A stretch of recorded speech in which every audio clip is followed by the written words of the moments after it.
Okay, so to add an object from another Blender file into a new Blender file, in your new Blender file, go to File, and then Append. And what Append does is it makes a copy of that object in the other Blender file and brings that distinct copy into your file. Now there's Link, which will go over and make an instance of that other object in your file, but it keeps it will update it. So if you go into the original file and make changes to that object, when the next time you open the second file, it will update those changes. Does that make sense? So it can be useful, right? But you just need to know the difference.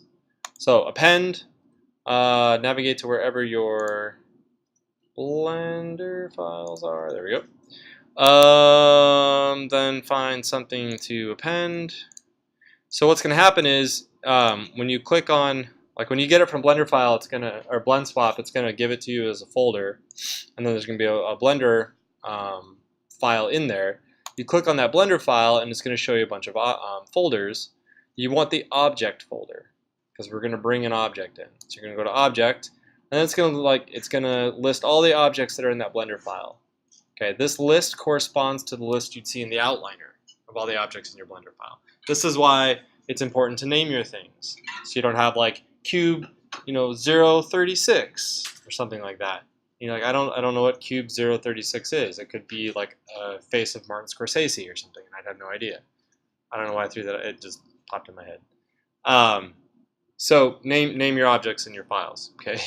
So I want the engine, and then you just hit append from library, and boom, there's my engine. Right? There's my object. Does that work? That makes sense? Yeah? Okay. So then you have an actual copy, a distinct copy in your file from that. Should come with all of its materials. It looks like it did. Yeah, so it should have a bunch of different materials. Gunmetal, dark metal, bland metal, bolt iron chromes, lots of different materials on here. They may not always be set up to be used in cycles, so if you see this button, that's the surface.